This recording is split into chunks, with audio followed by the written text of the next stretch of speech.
찬실이는 빛나는 열매라는 뜻의 이름인데 이 인물은 자기가 원하는 꿈이 있어서 어떤 한 청춘을 지나고 또 중년의 길에 막 접어들 때까지 굉장히 열심히 살아온 인물인데 그럼에도 불구하고 자기 꿈에 대한 결실을 맺지 못했다라는 안타까움이 있는 인물이잖아요. 찬실의 캐릭터는 바닥까지 내려갔다가 다시 올라오는 그 지점들을 좀 작성한 것 같아요, 감독님께서. 요즘 사회가 특히나 이제 꿈을 가진 사람들은 사실 성과가 없으면 사람들이 그 꿈 자체가 실패한 꿈이라고 생각하는 문화가 있지 않나요? 근데 사실은 꿈이 있는 사람이 자기 꿈을 향해서 걸어간다는 것이 그게 얼마나 용감하고 멋진 그렇죠. 일입니까? 이 영화에서 찬실이가 누구가 되느냐는 이 영화의 운명이 어떻게 결정되느냐랑 똑같은 문제라고 생각했어요. 제가 마음먹은 건 모르는 얼굴을 구하자였어요.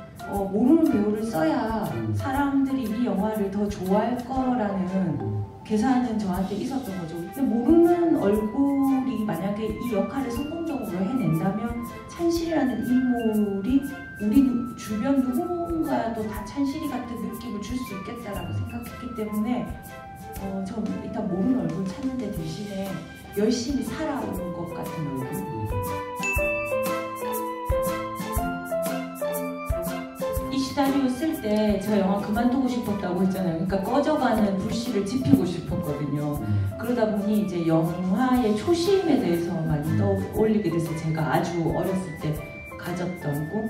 저는 홍콩 영화를 보면서 열광하던 세대였는데 홍콩 영화를 좋아했던 어린 시절의 저를 떠올리니까 가장 그 첫 줄에 제 마음의 스타였던 장국영이 떠오르더라고요. 그래서 되게 좀 영화적으로 판타지적 인물을 영화 속에 좀 불러오고 싶은 장국영이 있는 그 방은 일종의 그냥 상실의 방 같은 거죠.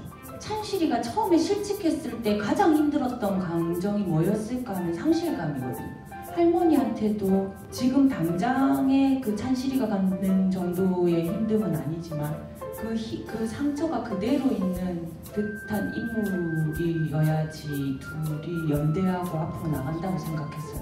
그 감정이 센 그 방에 장국영이라는 판타적인 인물이 그 방을 들어왔다 나왔다 하면 그 방 자체가 일종의 사건으로서의 그 기능을 할 거라는 생각이 있었던 거죠.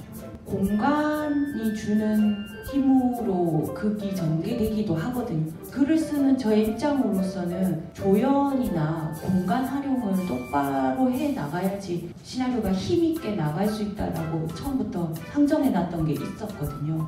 사실은 영화의 본질에 대해서 굉장히 많은 질문을 하고 있는 영화인데 그 우회로가 굉장히 흥미롭다고 저는 생각을 했어요. 이 영화를 보고 나서 이상한 게 영화란 무엇인가? 영화가 무엇이었지? 우리한테 이런 것들에 대한 질문을 좀 하게 만들어서 원성으로 돌아가게 만드는 저는 최근에 나온 작품 중에서 가장 영화의 본질에 대한 구속력 있는 그런 질문을 하게 만드는 작품이 아닙니다.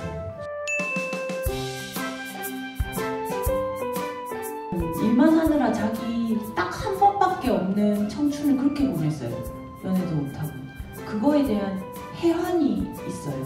그러니까 보상받고 싶은 심리가 있지 않겠습니까? 자기의 청춘은. 그래서 그 보상의 임무를 상정해야 된다고 생각했어요. 그래서 이름이 김영희. 그 영어로 영이거든요. Y-O-U-H.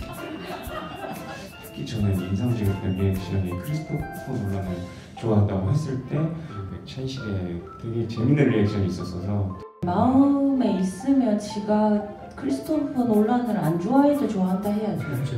아니, 찬실이가 지금 누굴 좋아할 때가 아닌 게 드러나는 순간이라고 볼 수 있죠. 영화 바깥에서는 영희하고는 어떻게 되는 거죠? 친구가 됐겠죠. 친구죠? 네. 그 뭐 친구가 돼야지. 만약에 이게 막 영희하고 이루어졌으면 이 영화는 사람들이 기억조차 하지 못할 겁니다. 지금 찬실이는 지금 자기가 해결해야 될 문제가 있습니다. 근데 그때 남자를 사귀면 그냥 고송세월 보내는 거죠. 자기가 성장할 수 있는 기회를 스스로 놓치면서. 저는 마지막에 그런 역할을 소피가 하는 것 같아서 좋았어요. 왜냐면 소피가 그거를 아마 보게 되는 그 표정이 뭐 짧은 시나리오를 보고 있지만 찬식이가 뭔가 다시 시작하고 있고 이 사람이 자기를 찾았고 뭔가 다 잘 될 것 같은 느낌. 이것이 이제 남자 영희가 하는 게 아니라 소피라는 이 아이가 알아주는 것이 오히려 더 진심이 전달되는 것 같아요. 그런 점이 좋더라고요.